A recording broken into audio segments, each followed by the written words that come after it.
দাদাৰ ষ্টাইল মতে বনোৱা নহ'ল আৰু গাড়ীখন দাদাই যিমতে ভাবিছিল সেইমতে বনোৱা নহ'ল আৰু মানে টাইগাৰ নামৰ চিনেমাখনৰ কথা দাদাই ভাবিছিল নাম আগেই মানে চিন্তা কৰিছিলে সেই গাড়ীখন জংঘলত মানে যেনেকৈ গাড়ীবিলাক যায় তেনেকৈ মানে গাড়ীখন বনাব গা মানে পিৰপিৰাই যায় সিদ্ধাৰ্থ নামটো শুনাৰ লগে লগে তাৰ কথাটো অলপ নাপাতাই ভাল সিদ্ধাৰ্থ কথাটো আমি কিছুমান গাড়ীত আমি সৰু সুৰা কামবিলাকত পইচা নলওঁ তাৰপিছত সিফালৰ পৰা পইচা হেৰি কৰি লয় বা হিচাপ দি দিয়ে দাদাৰ লগত কিছুমান চামচাগিৰি টাইপ ৱৰ্ডটো শুনিলে বেয়া শুনে তাত তেনেকুৱা থকা মানুহ বহুত থাকে মানে আপুনি কাষ চাপিব নোৱাৰে আগৰ পৰাই এনেকুৱা দুখন আনিছিলে দাদাই লৈ আহিছিলে তাৰপিছত কুঠাৰ আছিলে কুঠাৰ লগোৱা কথা আছিলে গাড়ীখনত বেক চাইডে গিটাৰ লগোৱা কথা আছিলে এই লাইটকেইটা যে এই লাইটকেইটা দাদাই নিজ হাতেদি আনিছিলে আমাৰ মেকানিকজনক লৈ পেলাই কিনি লৈ আহিছিলে আমাৰ মাননীয় হিমন্ত বিশ্ব শৰ্মা মুখ্যমন্ত্ৰী ডাঙৰীয়া তেখেতলৈও এটা অনুৰোধ তেখেতেও ভায়ে বা ককায়ে হয় বা আমাৰ অপজিশ্যন কংগ্ৰেছ গৌৰৱ গগৈ হওক লুৰিণজ্যোতি গগৈ হওক অখিল গগৈ হওক গোটেইখিনিতো আমি ককাই ভাই হয় আমাৰ ভাই এজন ঢুকাই গৈছে বা ককাই এজন আমাৰ ঢুকাই গৈছে সেনেকৈ হৈ আপুনি গোটেইখিনি একলগ হৈ পেলাই আপোনালোকে সেই যে ন্যায় দিব পাৰে সেই কামটো কৰক জুবিন গাৰ্গে গাড়ী ভাল পাইছিলে আৰু তেওঁ বিভিন্ন ধৰণৰ পুৰণা গাড়ীসমূহকো তেওঁ সংৰক্ষণ কৰি ৰাখিছিলে আৰু তেওঁ মোৰ পিছফালে এইখন বিশেষ বাহন দেখিছে আপোনালোকে জুবিন গাৰ্গৰ সেই ফটো লাগি আছে এইখন বাহন এইখন জীপ আছিলে জুবিন গাৰ্গৰ আৰু জুবিন গাৰ্গে এই বাহনখনতে কেইবাটা গীত তেওঁৰ বিশেষকৈ এই গান ৰেকৰ্ড কৰিছিলে ভিডিঅ'ত ব্যৱহাৰ কৰিছিলে তেওঁ যিসমূহ গীত থাকে সেই গীতৰ ভিডিঅ'ত তেওঁ এই গাড়ীখন বিশেষভাৱে ব্যৱহাৰ কৰিছিলে আমি দেখুৱাইছোঁ বাহনখন তেওঁ ইয়াত দিছিলে ঠিক কৰিবৰ বাবে দিছিলে এই বিশেষ গেৰেজটোত দেখুৱাইছোঁ যিহেতু আমি ইয়াৰে যি স্বত্বাধিকাৰী আছে তেওঁলোকৰ সৈতে কথা পাতিম আমি প্ৰথমে গাড়ীখন দেখুৱাই লৈছোঁ প্ৰথমে এইখনেই জুবিন গাৰ্গৰ গাড়ী আছিলে বহুকেইটা গানত তেওঁ এটা বিশেষ গানত তেওঁ এই যথেষ্ট ব্যৱহাৰ কৰিছিলে এইখন বিশেষ বাহন আৰু আমি এই মুহূৰ্তত দেখুৱাইছোঁ জুবিন গাৰ্গৰ পুনৰ কৈছোঁ যে আমি দেখুৱাই আছোঁ যে জুবিন গাৰ্গৰ সেই গাড়ীসমূহ যিসমূহ পুৰণা গাড়ী আছিলে তেওঁ ভাল পায় সেই গাড়ীসমূহ আমি দেখুৱাই আছিলোঁ আৰু এই মুহূৰ্ততো এখন আমি বাহন দেখুৱাইছোঁ যিখন বাহন এতিয়া এয়া গেৰেজ এটাত পৰি আছে বিশেষভাৱে আৰু তেওঁ গাড়ীখন ইয়াত দিছিলে ঠিক কৰিবৰ বাবে আৰু জুবিন গাৰ্গৰ যিসমূহ গাড়ীৰ চখ সেইখিনি আমি ক'ব নালাগে সকলোৱে গম পায় আৰু ইয়াৰে যি গেৰেজৰ লোক আছে স্বত্বাধিকাৰী আছে আমি আপোনালোকৰ লগত কথা পাতিম অলপ কেতিয়া দিছিলে লকডাউনৰ আগতে দিছিল লকডাউনৰ আগত দিয়াৰ পিছত গাড়ীখন কাম কৰিলোঁ অলপখিনি মোটামুটি 20-25% কাম হ'ল আৰু মানে তলৰ গোটেই বডিৰ কামখিনি হ'ল কালাৰৰ কামখিনি বাকী থাকি গ'ল তাৰপিছত দাদা আৰু বেলেগ কামত ব্যস্ত থাকিল বেলেগ চিনেমাত তো সেইটো কাৰণে দাদা বহুত দিন নাহিলে তাৰপিছত তেনেকৈ অলপ দিন থাকি গ'ল এতিয়া পিছত সেই ঘটনাটো হোৱাৰ পিছত আমি গাড়ীখন ধুনীয়াকৈ চাফা তাফা কৰি পেলাই এতিয়া গাড়ীখন এইখিনি ধুনীয়াকৈ ৰাখিছোঁ তাৰপিছত আমি গোটেই কামখিনি কৰিম আৰু যিখিনি মানে আধৰুৱা যিখিনি কাম আছে সেই কামখিনি কৰিম কিন্তু দাদাৰ ষ্টাইল মতে বনোৱা নহ'ল আৰু গাড়ীখন দাদাই যিমতে ভাবিছিল সেইমতে বনোৱা নহ'ল আৰু কাৰণ কিবা কৈছিল নেকি মোক কৈছিলে গাড়ীখন দাদা এটা নিজৰ ষ্টাইলত বনাম বুলি কৈছিলে কিন্তু সেই ষ্টাইলটো হৈ নুঠিল আৰু এতিয়া আমি ভাবিছিলোঁ সেই আগৰ যিটো ৰঞ্জনৰ গানত যিটো আছিলে যেনেকুৱা আছিলে সেনেকুৱাই বনাম বুলি ভাবিছোঁ আৰু সেইটো বিষয়ক লৈ আমি বৌৰ লগত এবাৰ আলোচনা কৰি ল'ম কৰি পেলাই আমি সেনেকৈ বনাম আৰু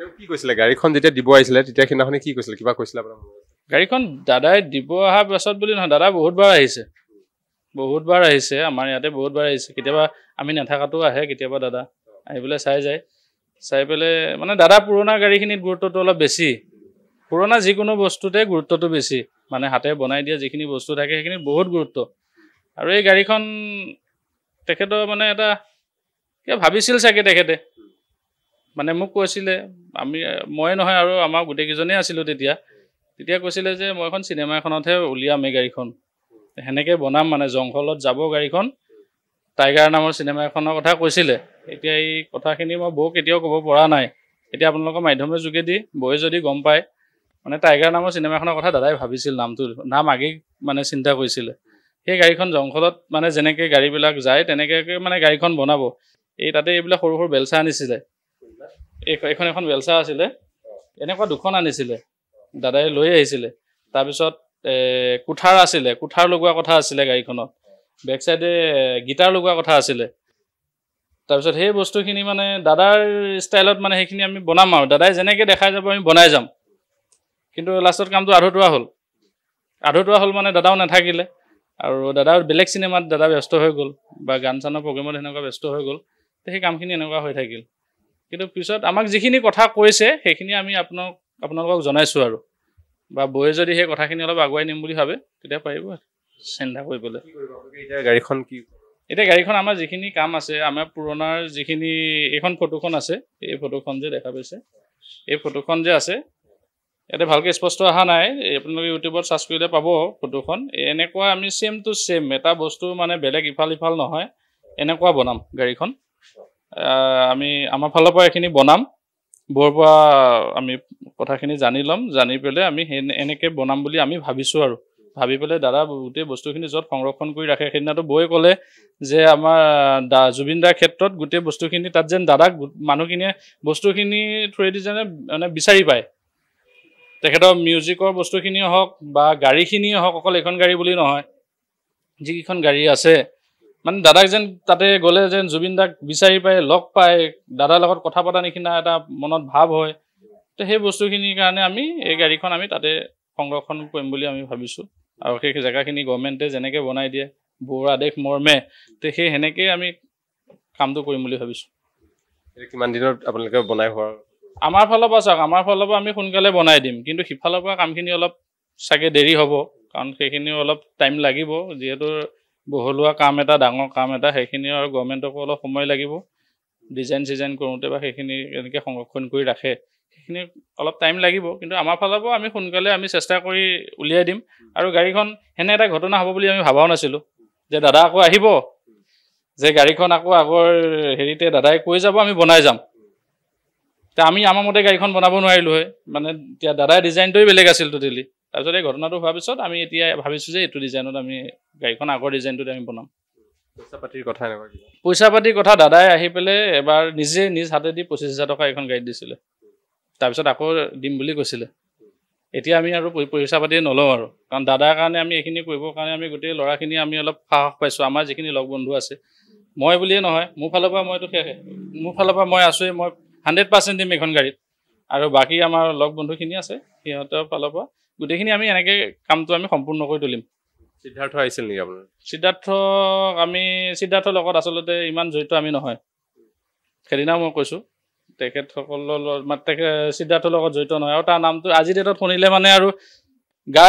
মানে পিৰপিৰাই যায় সিদ্ধাৰ্থৰ নামটো শুনাৰ লগে লগে তো তাৰ কথাটো অলপ নাপাতাই ভাল সিদ্ধাৰ্থৰ কথাটো কাৰণ সিদ্ধাৰ্থ সি খালি পইচা লেনাদেনাতহে অহা মানুহ এদিনেই আহিছিলে এদিন আহি পেলাই তাৰপিছতে আহি মেলি পেলাই তাৰপিছত মই অলপ আগতে খেলি মেলি আছিলে নেকি মই বেলেগৰ মুখেদি শুনা পাইছোঁ ধৰক আমি কিছুমান গাড়ীত আমি সৰু সুৰা কামবিলাকত পইচা নলওঁ তাৰপাছত সিফালৰ পৰা পইচা হেৰি কৰি লয় বা হিচাপ দি দিয়ে দাদাক হিচাপ দি দিয়ে বা দাদা হাতততো পইচা 2 লাখ টকা দিলেও 2 লাখ টকা নাথাকে ভগাওঁতে মেলাওঁতে শেষেই হৈ যায় আৰু আমাৰ ইয়াৰ পৰা গাড়ী ৰেডি হোৱাৰ পিছত দাদাই নিজে লৈ যায় পইচা দিয়ে কোনোবা এজনে আহি দিয়েহি আৰু তেনেকৈ আৰু আমি এনেকৈ মানে তেখেতসকলৰ থকা মানুহৰ পৰাই শুনা পাইছোঁ কিছুমান গাড়ীত আমি পইচা নলওঁ সৰু সুৰা কামবিলাকত তেখেতসকলে পইচা লৈ পেলাই বহি থাকে আপোনালোকে জুবিনদাৰ গাড়ী বুলি পইচা নোলোৱাকৈ দিয়ে সিদ্ধাৰ্থই পইচা কামবিলাক ধৰক যিবিলাক ডাঙৰ কাম হয় সেইখিনিতো ল'বই লাগিব মইতো গোটেইখিনি নোৱাৰোঁ সৰু যিখিনি কাম হয় ধৰক আমাৰ যিখিনি সৰু সুৰা কাম সেইবিলাকত আমি শুনা পাইছোঁ আৰু এখন গাড়ী আমি ধুনীয়াকৈ ব্ৰেকৰ গোটেই কাম চাম কৰিলোঁ কৰি পেলাই তাৰপিছত বহুত দিনৰ পিছত শুনা পাইছোঁ যে দাদাৰ পৰা বোলে সেইখন গাড়ীত 19,000 মান টকা এটা মানে হেৰি কৰি পেলাই লৈছে আৰু এতিয়া কোনে লৈছে এইটো গম নাপাওঁ এতিয়া অফিচিয়েলি মানুহ মেনেজাৰ আমি এটকাও লোৱা নাই সেইখন গাড়ীত কোনে বা লৈছে আমি গম নাপাওঁ বাহিৰে হয় সেইবিলাক দাদা লাইনত নাই দাদা খালি কি গাড়ী বনাব দিছোঁ গাড়ী পাব লাগে কথা হ'ল সেইখিনি দাদাক যিমতে গাড়ী বনাব দিছে সেইমতে গাড়ী পাব লাগে আৰু বাকীটো পইচা পাতিৰ কথা কেতিয়াবা হেৰি হাততো দি দিয়ে নিজেও দি দিয়ে আমাৰ হাতত আৰু এটা ভিডিঅ' ফুটেজ আছে মানে ভিডিঅ'টো আমি তেতিয়াই কেতিয়াবা ৰাখি থৈছিলোঁ বহুত দিন আগতে সেইটো আছিলে দাদাই নিজ হাতে দিয়ে পইচা দিছে এখন গাড়ী আপোনালোকক যে পইচা নিদিয়ে মাজতে কোনে খায় এতিয়াতো নেদেখা বস্তু কেনেকৈ ক'ব তাতেতো এতিয়া আমি শুনা পোৱা মতেতো এইটো মেনেজাৰে যদি থাকিব, বেলেগতো কাৰোতো অধিকাৰ নাথাকে সেইটো বস্তুৰ ওপৰত। পইচা পাতিৰ ক্ষেত্ৰত হয়, পইচা পাতিৰ ক্ষেত্ৰততো বেলেগৰ বা আপোনাক মোক হ'লেও বা বেলেগ মানুহক হ'লেওতো পইচা সেনেকৈ হেৰি নকৰে। এতিয়া দাদাই কাৰোবাক নিজে ভাল লাগি পেলাই দিয়াটো বেলেগ কথা। এতিয়া বাকীতো হাতটো গোটেইখিনি মেনেজাৰে থাকে আৰু কাৰো থাকিব। আৰু সিদ্ধাৰ্থ আমাৰ লগত বৰ বিশেষ হেৰি নাই, আৰু তাৰ কথা নাপাতাই ভাল। কাৰণ সিদ্ধাৰ্থৰ পিছত আমি সেই আশ্ৰয়টো নিদিয়াৰ কাৰণে আমাৰ তাতে সি গাড়ীয়ে নবনোৱা হ'ল। পিছত আমাৰ তাতে আমি সেই মানে আশ্ৰয় আমি নিদিলোৱে, গুৰুত্বই নিদিলোঁ সেই বস্তুখিনি। সেইকাৰণে আমাৰ তাতে সেই গাড়ীখিনি নবনোৱাই হ'ল। বেলেগ বেলেগৰ তাত দিয়ে, তাৰ যিখিনি ফেভাৰেট মানুহ থাকে সেনেকুৱা মানুহৰ তাতে দিয়ে। সেনেকুৱা আৰু সেনেকুৱা য'ত ভাল পায় সেই তাতে দিয়ে। এতিয়াতো মোৰ হাতত তথ্য হিচাপত নাই, এতিয়া মই ক'লে আকৌ কথাটো আৰু বেলেগ ধৰণে গুচি যাবগৈ। কিন্তু মোৰ হাতত নাই যেতিয়া মই ইমান মানে বেছিকৈ ডাঠি পেলাই নকয় ভাল। যদি মোৰ হাতত থাকিলে হয় মই 100% গ'লোঁ হয়। আৰু 100% আজি দিনত দাদাৰ কাৰণে ন্যায় আমি বিচাৰি আছোঁ, বিচাৰিম। তেজ গ'লে তেজ দিম, জান গ'লে জান দিম। এতিয়া মই নহয়, গোটেই অসমৰ মানুহে দিলে হয়, এতিয়াও দিব। আৰু দাদা যদি কিবা মানে আশা আছিলে ধৰক এই গাড়ীখনত যিখিনি আশা আছে সেইখিনি আমি গম পাওঁ, বাহিৰৰখিনিতো আমি গম নাপাওঁ। এতিয়া যোন মানুহ যেনেকৈ আছে সেই মানুহখিনিয়ে গম পায় আৰু। এতিয়া আমাৰ ফালৰ পৰা আমি এই গাড়ীখনৰ আশাটোৱে আমি গম পাওঁ, তো সেইখিনি আমি কৰিম আৰু। আপোনাক এখন চিনেমা এখনত ব্যৱহাৰ কৰিম বুলি কৈছে। হয়, সেইখিনি বস্তু মই আপোনালোকৰ থ্ৰুৱেদি সেই কথাখিনি মানে জনালোঁ। বৌয়ে যদি সেই চিনেমাখনৰ নামে দিয়ে যদি বেলেগ এখন কিবা পিছত চিন্তা কৰিব পাৰে, কৰিব। দাদাই মানে ভাবিছিল যিহেতু। একজেক্ট কি কৈছিলে অলপ কৈ দিব। একজেক্ট কথাটো সেইটোৱে আৰু মই এখন বেলেগ এখন চিনেমাত ইউজ কৰিম। আৰু দাদাই মানে মোক দেখাই দিছিলে, এই জেগাখিনিতে দাদাই দেখাইছিলে যে গ্ল'চি ব্লেক মাৰিবা মোক গাড়ীখনত। মই বোলো দাদা আপুনি যেনেকৈ কয় মই তেনেকৈ বনাম। গ্ল'চি ব্লেক মানে দাদা মানে কথা কোৱা ষ্টাইলটো আপুনি চাব ভিডিঅ'টোত, তেনেকৈ আমিও ক'ব নোৱাৰোঁ। প্ৰনাউন্সিয়েশ্যন আমাৰ ইমান ঠিক নহয়। দাদা কথাবিলাক অসমীয়া ৱৰ্ড ইংৰাজী ৱৰ্ডবিলাক মানে ইমান ধুনীয়াকৈ কয়। গ্ল'চি ব্লেক কৰিবা মোক গাড়ীখন, এনেকুৱা হেৰি কৰিবা, এনেকৈ কৰিবা। মানে সেইখিনি থাকি গ'ল। সেইখিনি এতিয়া ধৰক আমি আগৰ হেৰিটোতে কৰিম আৰু। দাদাৰ যিহেতু দাদা মতে হৈ নুঠিলে, তো আমি আগৰ ডিজাইন মতে সেইখিনি কাম কৰিম। আৰু এই গাড়ীখন দাদাৰ লগত কিছুমান চামচাগিৰি টাইপ ৱৰ্ডটো শুনিলে বেয়া শুনে, তেনেকুৱা থকা মানুহ বহুত থাকে মানে। আপুনি কাষ চাপিব নোৱাৰে আগৰ পৰাই। আৰু দাদাৰ লগত ধৰক এই গাড়ীখনৰ ক্ষেত্ৰতে হওক, এই গাড়ীখন এজন আগত এনেকুৱা মানুহো আছিলে, এখন গাড়ী বিকি দিব দিছিলে। এই গাড়ীখন বিকি দিব দিছিলে, দাদা 20,000 পাওক 30,000 পাওক, এখন বিকি দিয়ক, এখন পচি গ'ল। মানে আপুনি এতিয়া চালে গম পাব এইবিলাক বস্তু পচি গৈছিলে। এইবিলাক টোটেলি পচি গৈছে। এইবিলাক এতিয়া আজি ধূলি লাগি আছে কাৰণে এনেকুৱা লাগি আছে, এইবিলাক টোটেলি পচি গৈছিলে। তো দাদাই কৈছিলে যে এখন গাড়ী মই যিমান টকা হওক মই এখন বনাম, 10 লাখে যাওক 20 লাখে যাওক, উচ্চাৰণ কৰিছে বস্তুটো, বনাম। তাৰপিছত আৰু যোনে কৈছিলে তাক অলপ গালিও দিলে। এতিয়া মানুহ থাকে নহয় কিছুমান, কৈ পেলাই চাইড কাটি গুচি যায়। সেনেকুৱা ধৰণৰ মানুহ কিছুমান থাকিল। তেতিয়া সেই কামখিনি আমাৰ বডিৰ যিখিনি কাম আছিলে সেইখিনি গোটেইখিনি হ'ল। হেডলাইটৰ পৰ্যন্ত মানে আনি থোৱা আছিল। হেডলাইট দাদাই নিজে চইচ কৰিছিলে দেই। হেডলাইটকেইটা আছে, হেডলাইটকেইটা দাদাই চইচ কৰি পেলাই নিজে আনি থোৱা আছে। হেডলাইট আমাৰ মেকানিকজনক লগত লৈ দাদাই নিজে কিনি আনিছিলে হেডলাইট। তো সেই হেডলাইটে ইয়াতে লগাম। দাদাই নিজে গৈছে, নিজে কিনি আনিছে, নিজৰ চইচ মতে আছে। হেডলাইটকেইটা আনিব, আপোনাক দেখাই দিব। সেই হেডলাইটে ইয়াতে লগাম দাদাৰ চইচ মতে। মানে দাদাৰ ষ্টাইলবিলাকে অলপ আনকমন আছিল। প্ৰতিটো বস্তুতে ষ্টাইলবিলাক আনকমন। আপুনি যিমান লাখ কোটি টকা দি পেলাই দাদাক আপুনি নতুন বস্তু দি আপুনি সন্তুষ্টি কৰিব নোৱাৰে, কিন্তু আপুনি এখন হাতেদি আৰ্ট কৰি দিয়ক, কিবা কৰি দিয়ক, হাতেদি বনোৱা বস্তু তেখেতৰ মানে বহুত আগ্ৰহ। মই যিমান দিন লগ পালোঁ, যিমান দিন কথা পাতিলোঁ, হাতেদি বনোৱা আপুনি কিবা এটা আনকমন বনাই দিয়ক, মডিফিকেশ্যন বেলেগ এটা ষ্টাইলত বনাই দিয়ক, তেখেতৰ মানে বহুত হেঁপাহ। এই লাইটকেইটা দাদাই নিজ হাতেদি আনি থৈছিলে। এই লাইটকেইটা যে এই লাইটকেইটা দাদাই নিজ হাতেদি আনিছিলে, আমাৰ মেকানিকজনক লৈ পেলাই কিনি লৈ আহিছিলে। দাদা অহাৰ লগে লগে আমাৰ মেকানিকখিনি কিমান ভাল পাইছিলে। ময়ো মেকানিক, মালিক হ'লেও ময়োতো মেকানিক। তো ইমান ভাল পাইছিলে। আহিয়ে এই চাদাটো বনাব দিলে। চাদা মাৰি পেলাই চাদাটো খালে। এনেকুৱা ফ্ৰী আৰু। আমাক এদিন কৈছিলে খাৰগুলি ঘৰটো হোৱাৰ পিছত তহঁতক এদিন খানা খাব মাতিম, একেলগে খানা খাম খাৰগুলি ঘৰটো হোৱাৰ পিছত। তাৰপিছত সেই কামবিলাক আৰু সেনেকৈ থাকি গ'ল আৰু। সেইখিনি আশাই হৈ থাকিল। আৰু এই দাদাকটো আৰু এতিয়া যিমান যি কওক, যোনে যিমান যাক শাস্তি দিয়ক, দাদাক আমি ঘূৰাই নাপাওঁ। সেই ক্ষতিটোতো হ'লেই, কিন্তু উচিত ন্যায় হ'ব লাগে, শাস্তি দিব লাগে। মোৰ মতেদি, মই নিজৰ মতেদি কৈছোঁ, উচিত শাস্তি দিয়ক। চৰকাৰখনেও অলপ চাওক, কাৰণ কিয় আমাৰ মুখ্যমন্ত্ৰী হ'লেও আমাৰ বা অপজিশ্যন যিখিনি পাৰ্টি হওক, যোন হওক, আমাৰতো অসমীয়াই মানুহ, অসমৰে মানুহ, ককাই ভাই হয় গোটেইখিনি। আমাৰ মাননীয় হিমন্ত বিশ্ব শৰ্মা মুখ্যমন্ত্ৰী ডাঙৰীয়া, তেখেতলৈও এটা অনুৰোধ, তেখেতেও ভায়ে বা ককায়ে হয়, বা আমাৰ অপজিশ্যন কংগ্ৰেছ গৌৰৱ গগৈ হওক, লুৰিণজ্যোতি গগৈ হওক, অখিল গগৈ হওক, গোটেইখিনিতো আমি ককাই ভাই হয়। আমাৰ ভাই এজন ঢুকাই গৈছে বা ককাই এজন আমাৰ ঢুকাই গৈছে, তে সেনেকৈ হৈ আপুনি গোটেইখিনি একলগ হৈ পেলাই আপোনালোকে সেই যে ন্যায় দিব পাৰে সেই কামটো কৰক। আমি সেইটোৱে বিচাৰোঁ। আমি ইয়াতে ৰাজনীতি কোনো ধৰণৰ কাৰোৱে নিবিচাৰোঁ।